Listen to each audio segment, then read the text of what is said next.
wabarakatuh. Perkenalkan, nama saya Amelia Kavrilda Hermanisa Marta Karinina dari Fakultas Ekonomi dan Bisnis, program studi S1 Pendidikan Ekonomi di offering EE dengan NIM 22431609307. Di sini saya akan memberikan ilustrasi mengenai penerapan metode kontekstual pada proses pembelajaran ekonomi dengan materi yang akan saya paparkan sebagai bahan ajar, yaitu materi jenis uang dan fungsinya. Sebelumnya, izinkan saya menjelaskan mengenai apa itu metode kontekstual. Metode kontekstual adalah proses pendekatan pembelajaran yang dimulai dengan mengambil, mensimulasikan, menceritakan, berdialog, bertanya jawab, atau berdiskusi pada kejadian dunia nyata, kehidupan sehari-hari yang dialami oleh peserta didik. Metode kontekstual dalam pengajaran mengacu pada pendekatan pembelajaran yang berpusat pada konteks kehidupan nyata peserta didik. Tujuan dari pembelajaran kali ini yaitu diharapkan peserta didik mampu memahami dan membedakan jenis-jenis uang serta fungsinya. Sekian penjelasan mengenai penerapan metode kontekstual. Berikut saya paparkan ilustrasinya.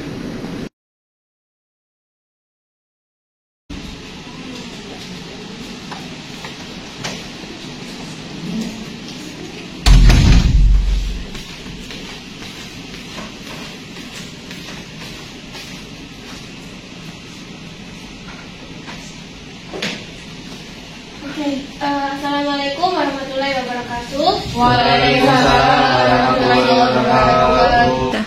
Selamat pagi anak-anak. Pagi. Bagaimana kabarnya hari ini? Sehat? Sehat. Alhamdulillah, kalau sehat semua. Sebelumnya Ibu absen terlebih dahulu ya. Ya.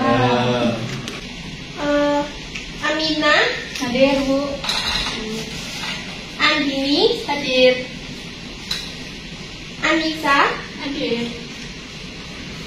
Arini Ahmad Yoga Hadir. Jusni Hadir. Cherry Hadir. Deva hadir. Hadir semua ya hari ini. Hadir. Oke, kalau semuanya sudah hadir di kelas ini, Ibu ingin langsung menjelaskan. Sebelumnya, pada pertemuan minggu lalu kita telah membahas tentang pengertian dan sejarah uang. Apakah masih ada yang ingat apa itu pengertian uang? Saya, Bu. Ya, silakan Mbak Mina. Uang adalah alat tukar yang digunakan dalam transaksi jual beli dan pembayaran dalam proses pertukaran barang dan jasa antara individu ke individu lainnya. Oke, ternyata masih ingat ya dengan pengertian uang pada minggu lalu. Jadi di pertemuan kita kali ini kita akan membahas tentang jenis-jenis uang dan fungsinya. Sebelum itu Ibu ingin tanya, apakah kalian tahu ada berapa jenis-jenis uang? Saya, Bu. Ya, silakan. Jadi ada dua jenis uang, yaitu uang kertas dan uang logam. Wah, benar sekali. Tapi sayangnya jawaban dari Mbak Anissa ini masih kurang lengkap. Apakah kalian tahu ada berapa jenis lagi uang di Indonesia ini? Tidak ada yang tahu ya? Oke, sebelumnya Ibu kasih contoh nih. Misal, kalau Ibu ingin membeli suatu barang, katakanlah itu laptop ya. Laptop ini kan harganya 5 juta ya. Biasanya 5 juta ataupun berapa gitu kan, harganya sekitar segitu. Kan nggak mungkin ya Ibu datang ke toko dan membawa uang cash sebesar itu kan. Otomatis Ibu masuk ke ATM untuk memasukkan uangnya. Nah, ketika Ibu sudah selesai bernegosiasi di toko laptop, Ibu tinggal menyodorkan kartu debit untuk melakukan pembayaran. Nah, sekarang Ibu tanya, kartu debit tersebut apakah dapat dikatakan sebagai uang? Ya, Bu. Ya, silakan. Bisa, karena telah memasukkan uang ke dalam rekening. Nah, benar sekali. Jadi, kartu debit tersebut dapat dikatakan sebagai uang elektronik karena kita menggunakan elektronik untuk melakukan transaksi. Seperti itu. Oke, sekarang Ibu minta, sebelum masuk ke materi, Ibu minta kalian untuk berkelompok, beranggotakan 4 orang. Jadi nanti di sini ada 2 kelompok untuk mendiskusikan lembar kerja yang akan Ibu berikan. Di sini Ibu minta kalian mengidentifikasi gambar tersebut dan berikan contoh penggunaannya dalam kehidupan sehari-hari. Seperti itu. Apakah kalian sudah paham? Paham. Oke, Ibu rasa dengan waktu 25 menit cukup untuk mengerjakan tugas tersebut. Setelah itu, Ibu minta kalian untuk ke depan kelas mempresentasikannya. Oke, silakan dikerjakan.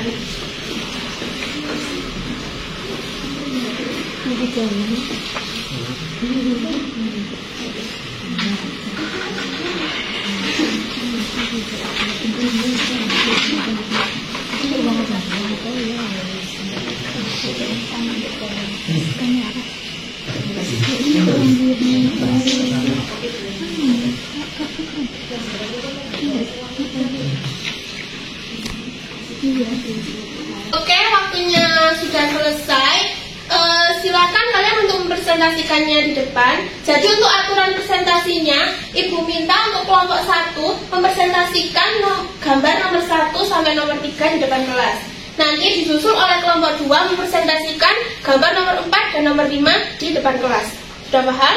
Paham. Untuk kelompok 1 dipersilakan maju ke depan dan mempresentasikannya.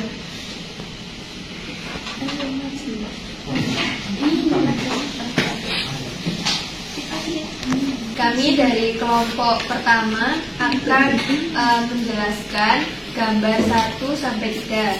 Gambar nomor 1 itu jenis uang kertas. Contohnya dalam kehidupan sehari-hari, Andi ingin membeli sebuah HP seharga 2 juta. Untuk mendapatkan HP, Andi membutuhkan uang kertas sejumlah 2 juta agar dapat membawa pulang HP yang ia inginkan. Jadi benar ya yang didiskusikan oleh kelompok 1 bahwa gambar yang pertama ini adalah contoh gambar kertas. Tentunya sudah tidak asing ya bagi kalian ya, karena setiap hari kita telah menggunakannya. Bahkan kalian juga suka kan dengan benda ini. Jadi ya benar tadi kelompok 1 mencontohkannya Andi ya. Andi ingin membeli sebuah HP. Oke, jadi singkatnya uang kertas ini adalah uang yang terbuat dari kertas dan kapas seperti itu. Oke, dilanjut untuk kelompok 2, kelompok 1. Gambar nomor 2 itu termasuk jenis uang logam. Contohnya, Andi ingin membeli permen minuman dalam mesin. Untuk mendapatkan minuman tersebut, Andi harus memasukkan uang koin tersebut ke dalam mesin sesuai harga minumannya.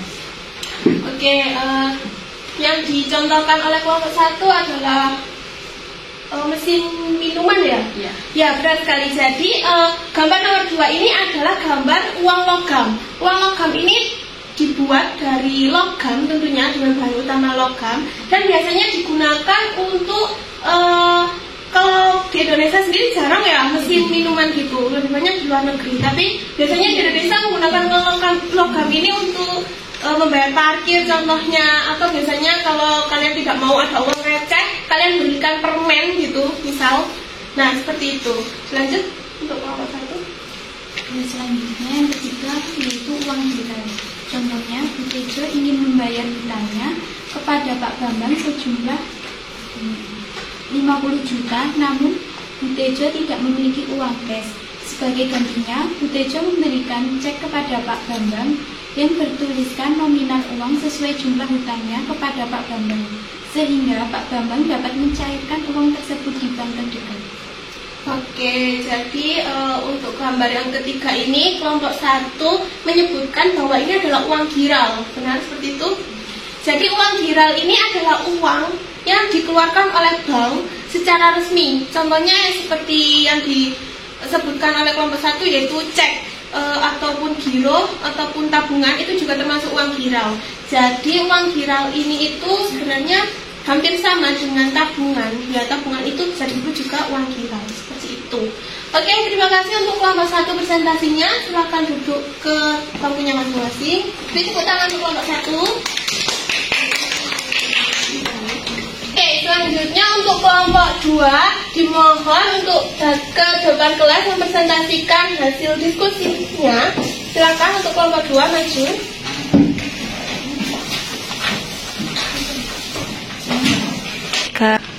Kami dari kelompok 2 akan mempresentasikan hasil diskusi kelompok kami. Menyambung dari kelompok 1 tadi, selanjutnya yaitu uang emas. Contohnya, yaitu orang-orang pada zaman dahulu menggunakan uang emas sebagai alat tukar sebelum munculnya kertas dan logam.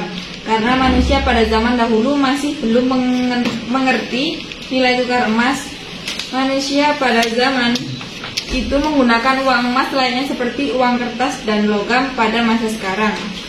Oke, benar sekali. Untuk gambar yang nomor 4 ini adalah contoh uang emas. Tentunya kalian pasti masih asing ya dengan uang ini, karena uang ini saat ini sudah tidak diproduksi di Indonesia karena emas ini kan nilainya mahal ya. Jadi pemerintah Indonesia saat ini memakai kertas dan logam untuk berbahan dasar uang, seperti itu. Jadi seperti yang dicontohkan oleh kelompok 2 bahwa uang emas ini lebih digunakan pada masa dahulu sebelum mengenal kertas dan logam. Oke, lanjut kelompok 2. Selanjutnya yaitu uang elektronik. Uang elektronik dapat digunakan dalam kehidupan sehari-hari untuk melakukan transaksi tanpa menggunakan bentuk uang fisik. Contoh, Bu Siti dari Malang ingin pergi ke Surabaya untuk menjemput anaknya. Karena jaraknya yang jauh, Bu Siti memutuskan untuk melewati jalan tol agar jarak tempuhnya lebih dekat. Sebelum masuk ke kawasan tol, Bu Siti harus pergi ke Indomaret untuk mengisi saldo e-tol miliknya agar dapat digunakan untuk transaksi saat pergi sampai pulang dari Surabaya. Oke, benar sekali ya yang telah disampaikan oleh kelompok 2 bahwa untuk gambar yang terakhir ini adalah contoh gambar elektronik, uang elektronik. Jadi uang elektronik ini biasa kita gunakan saat kita ingin, contohnya seperti yang disebutkan oleh kelompok 2 tadi, saat kita ingin masuk ke kawasan tol, itu kita butuh kartu e-tol untuk menyelesaikan pembayaran. Atau kalau kalian tahu QRIS itu juga salah satu uang elektronik karena itu juga menggunakan media elektronik ya untuk menggunakannya. Oke, terima kasih untuk kelompok 2. Silahkan kembali ke tempat duduknya. Silahkan untuk kelompok 2. Oke, keren-keren sekali ya kelompok-kelompok kita ini untuk presentasikan. Jadi sudah tahu kan ya tadi jenis-jenis uang itu ada berapa? 5. Ya, bisa disebutkan apa saja? Uang kertas, uang logam, uang emas, uang elektronik. Wah, keren sekali. Ternyata kalian sudah paham jenis-jenis uang yang ada di Indonesia sendiri. Oke, selanjutnya Ibu akan masuk ke materi berikutnya yaitu fungsi uang. Jadi fungsi uang ini dibagi menjadi 2. Yang pertama yaitu fungsi asli uang dan yang kedua yaitu fungsi turunan. Yang pertama yaitu fungsi asli uang. Fungsi asli uang sendiri ada 3. Yang pertama yaitu alat tukar, yang kedua satuan hitung, dan yang ketiga ini penyimpan nilai. Nah, apa sih maksud fungsi asli uang sebagai alat tukar ini? Tentunya kalian sudah paham ya, karena kan sesuai dengan pengertian uang tadi bahwa uang adalah alat tukar yang sah yang kita gunakan untuk membayar sebuah jasa ataupun barang yang kita beli.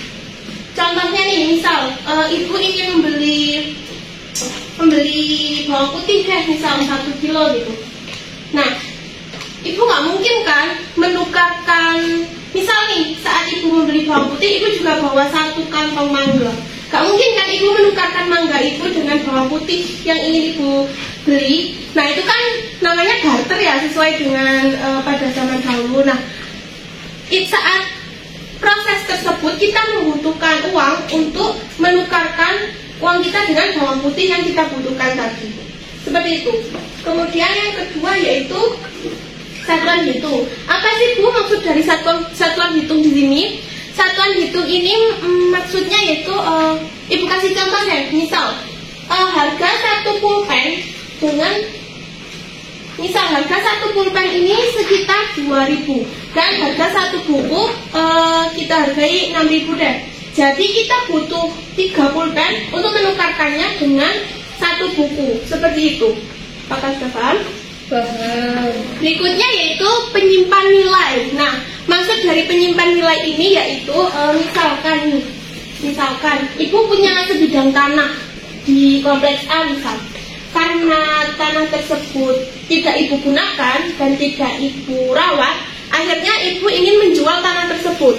Nah, uang hasil jual tanah tersebut akan ibu simpan dan ibu gunakan untuk masa yang akan datang.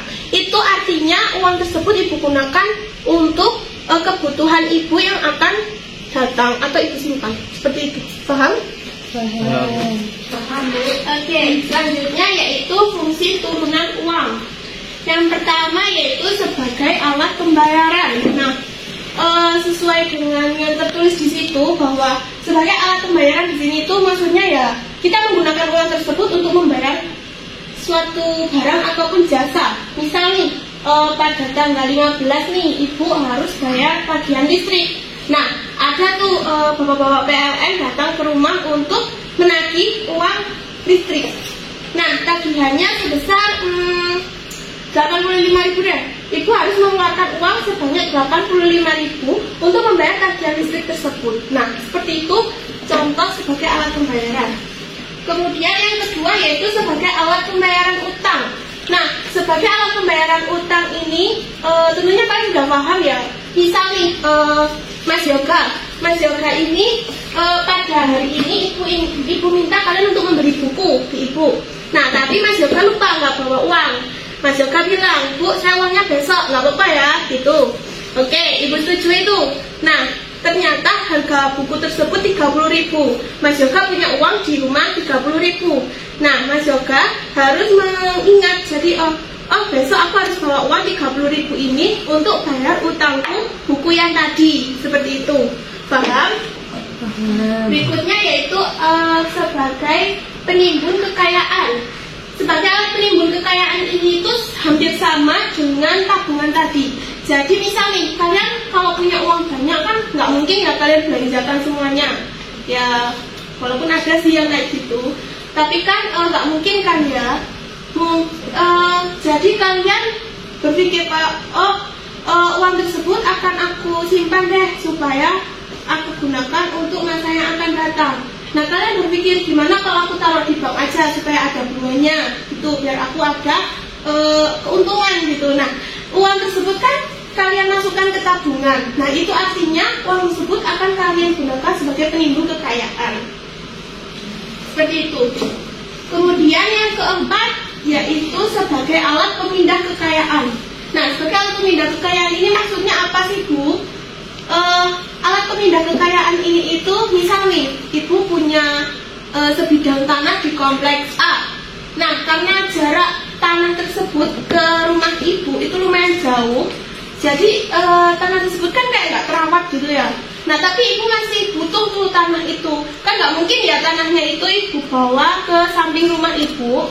Jadi ibu berpikir kayak gimana kalau tanahnya itu aku jual aja, nanti uangnya aku pakai untuk beli tanah di dekat-dekat rumah. Nah, seperti itu. Itu salah satu contoh sebagai alat pemindah kekayaan. Kemudian yang terakhir yaitu sebagai alat pendorong kegiatan ekonomi. Nah, sebagai alat pendorong kegiatan ekonomi ini itu hampir sama dengan sebagai alat tukar tadi. Jadi kan kalau kalian ke pasar ya, itu kan pasti di pasar itu terjadinya proses penjual dan pembeli kan ya, terjadinya proses penawaran dan permintaan, bertemunya produsen dan konsumen. Nah, dengan adanya uang maka proses kegiatan ekonomi tersebut akan berjalan secara mudah. Seperti itu. Oke, melalui penjelasan ibu barusan apakah ada yang ditanyakan? Oke, kalau begitu artinya kalian sudah paham semua ya. Itu artinya ibu akan memberikan kalian tugas mandiri. Tugas ini harus kalian kerjakan secara individu tanpa bertanya dengan teman sebelahnya. Tugas ini ibu kasih waktu 15 menit. Ibu pikir cukup untuk mengerjakan tugas ini dan dikumpulkan saat ini juga. Paham? Paham. Oke, waktu ibu mulai sekarang. Silakan untuk mengerjakan tugas tersebut.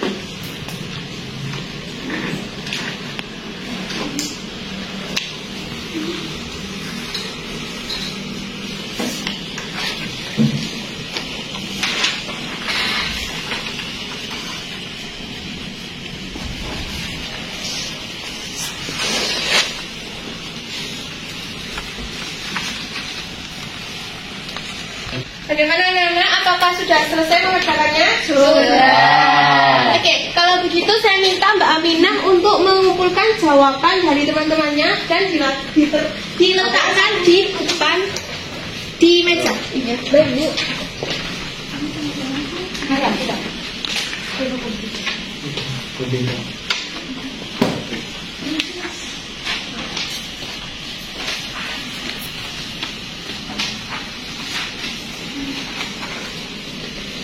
Oke, terima kasih Mbak Mina. Oke, sekarang Ibu ingin tanya, apakah di kelas ini ada yang dapat menyimpulkan isi materi kita pada hari ini? Saya Bu. Oke, silakan Mbak Andin. Berdiri apa? Iya, silakan. Jadi, kesimpulan pada materi hari ini yaitu bahwa uang memiliki jenis yang beragam, diantaranya yaitu uang kertas, logam, emas, elektronik, dan uang geral. Selain itu, fungsi uang yang utama yaitu menjadi alat tukar yang sah. Namun tidak hanya itu, fungsi uang yang lainnya dapat dibagi menjadi dua, yaitu fungsi asli uang dan fungsi turunan. Fungsi asli uang yaitu sebagai alat tukar yang sah, satuan hitung, dan alat menyimpan nilai.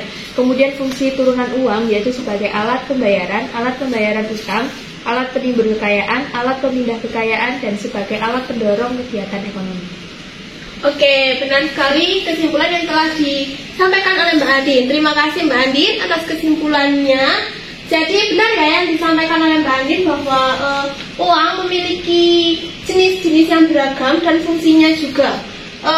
Ibu rasa untuk pertemuan kali ini sudah cukup. Terima kasih atas responnya pada hari ini. Ibu tutup untuk pertemuan kali ini. Wassalamualaikum warahmatullahi wabarakatuh. Waalaikumsalam warahmatullahi wabarakatuh. Terima kasih Bu. Terima kasih Bu. Terima kasih.